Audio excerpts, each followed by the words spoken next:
It is Tuesday, and that means we are back with another edition of the Refined Roundtable, though this might better be described as Refined's Table for Two. Britt Thorson out today. Joining me, as always, Assistant Managing Editor, Abby Alushai. Abby, how you doing? I'm doing well. How are you? We are we're hanging tough. We're surviving another day of quarantine, and we got some pop culture to talk about. The pop culture game never stops. Never. I want to start with one that is of local importance. Russell Wilson and Ciara have announced the gender of their child. It's the second between Russell and Ciara, and Ciara's third. And here is the video because I can't turn down the volume. Where are they? They're definitely at like their house in California. Like they're quarantining. Yeah. I was like, they're not in Seattle. Obviously.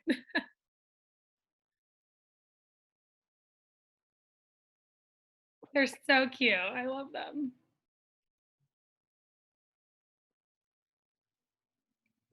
And yes. It's a boy. It is a boy for Ciara and Russell. First off, that quarantine location just looks ideal. Pristine. I mean, we're talking about it's a gated thing with palm trees. A boy for them, super exciting. Beautiful. Yeah, just that's really exciting. I love that for them. I mean, they're Seattle's like premier couple, and so I think just adding into that, like adding to their empire. I think who doesn't love that? Congratulations to them. Huge deal. Bigger question, and you may not have a ton of friends who have kids yet, but where do you stand on gender reveals? Because I get it for them like that, and theirs was cool and like pretty quick, but like they've jumped the shark a little bit on Instagram and other social media. I think, and I don't have kids, and so maybe I don't know the excitement that comes with all of that, but I think they're fine. I mean, I if it's not affecting me or my life, I don't have that much of a say. But for the ones that are just like way too over the top, or like, I don't know, sometimes I get a little iffy on like the environmental impacts of some of them, and like you really want to release like 100 balloons into the atmosphere just to reveal that you're having a boy or girl? I don't know. I'm hoping they use biodegradable glitter, but that's just me. So I think I'm more of just like, if it's safe for the environment and it's not hurting anybody, then more power to you. Fair point. I mean, also, I just sometimes when people are like, what do you hope you're having? It's like, you know what? If it's not the thing you want, guess what? It's still okay. You're just looking for a happy, healthy baby. Yeah. But then I think her son with her ex, his name's Future, right? Future, yep. Yeah. He was so excited, and I think that's really cute because he's probably really excited. I mean, they're both probably really excited to have a little brother, but I thought when he was running around in the glitter, I thought that was adorable. It was adorable. Their family is incredibly just like, it's an adorable, good-looking family. So shouts to them. Yeah. Now, our next topic, we're going global. I'm just gonna spin you up and let you go because there are rumors that One Direction may be doing a reunion. Yes, which is literally the only good news I have right now, pretty much. The only reason 2020 won't completely suck is because of this for me and all of the other Directioners. Basically, Directioners! This is like you were part of this. Yeah, I am a Directioner, hardcore till I die. I literally still listen to their music every day. And my top 25 most played playlist is half One Direction, like to this day. And they haven't released new music in like 5 years. So, but yeah, so they're probably going to be doing a reunion. I don't think it's going to be a tour. I feel like that's been ruled out because I feel like that's just too much, especially with everything going on right now.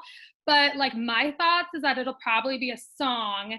And if you're like me and have gone into like the depths of One Direction Twitter or Tumblr or TikTok, people out there are like doing some like A1 detective work, and they're finding all these different things of like, you know, little things on the internet here and there, or things that they've tweeted. They've all followed Zayn Malik on Twitter again, like things like that. Like it's getting real detective-y up in here. And so I'm hoping for a song that would literally propel me into the next at least 5 years without them if they never get back together. So I just need something, and it's probably the best tune I have all week. So My big question for you is, if it's the four members of One Direction without Zayn, who they had a falling out, is that still good, or do you need all five for this yeah, to work? I think that, I mean, when Zayn left the band, I remember I was literally in the school library at WSU, and I had to leave because I was so upset. And I was like, I gotta go, I can't focus. And then when they broke up, it was even worse. But I did go to their I went to their tour when they came to CenturyLink that summer after he had left. And honestly, it was fine. Like I really didn't feel his presence gone. So I don't think it would be, I think it would still be satisfying for people who love One Direction. But I think that if Zayn decided to come back and they did that for the fans, you know, and maybe for themselves, for their 10-year anniversary, I feel like it would just be that much sweeter. Do I think it's necessary? No, but I think it would really just like, it would just be top notch if they did that.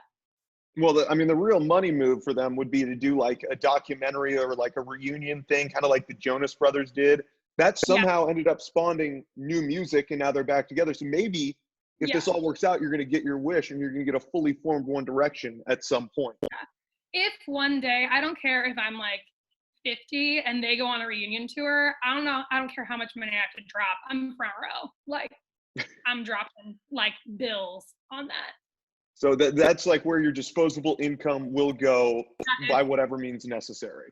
Yes, 100%. All right, we'll move on to some family fare. It has been reported Disney continuing the live action train. Robin Hood, the latest one to get kind of the live action CG remake. I don't know. Like, my question here is bigger than this, because I love, like, the original Robin Hood was one of those movies that I remember watching growing up, and I loved it. Yeah. My question is, does every Disney movie need the live action remake? Like, can the original be good enough? You know, I don't think everyone needs the remake. Do I think everyone will get a remake? Absolutely. It's too much money for Disney. They're not going to stop doing it until people legitimately won't stop watching them, I feel. And I don't know. I just think, especially Robin Hood, I feel like since we already kind of had that Hood, Taron Egerton, like adaptation, I feel like this is probably one of those I don't think technically really needs it as much as maybe others. But no, I don't feel like they'll ever stop.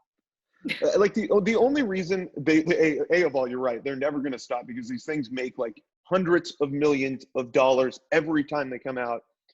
I guess if I'm thinking about it from my standpoint, and it's like we're going to have my wife and I are going to have our first child in July.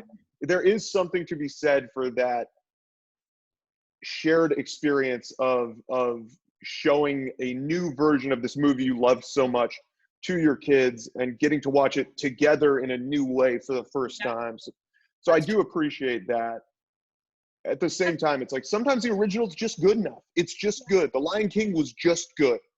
Well, I remember, I mean, obviously I don't technically remember because I was very young, but I know my parents used to say that they would, you know, we'd watch The Lion King every day, the four of us as like a family. And, you know, those, even though I can't quite remember it, that is something I look fondly on, like as something that did happen in my childhood. So I can see how, you know, it would be fun to be able to like show them an updated version of that in the times that we're living in currently, where those things are possible. And then being like, but look at this original, which is just as good, if not better, and it's cartoons and it's dope. A fair point. I agree. All right, as we wrap up our hot topics, we got a real gem. This is like, nothing has ever been more relatable than this. The best little hen house in Texas posted a photo and showing some chicks that are growing up, and none other than Martha Stewart commented.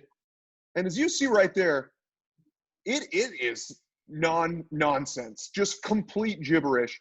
She followed up by admitting, hey, she's been drinking.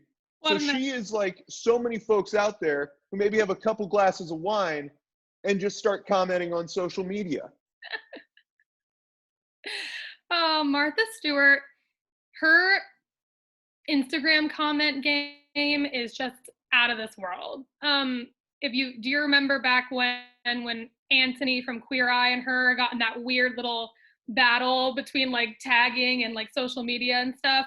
And I was just like, what is going on? And so this, I think, is just like the follow-up we've been needing. And it's super relatable right now since, there's a lot of, things out there saying that alcohol consumption has spiked. And I think to see it on somebody like Martha Stewart happening in that capacity is just very relatable.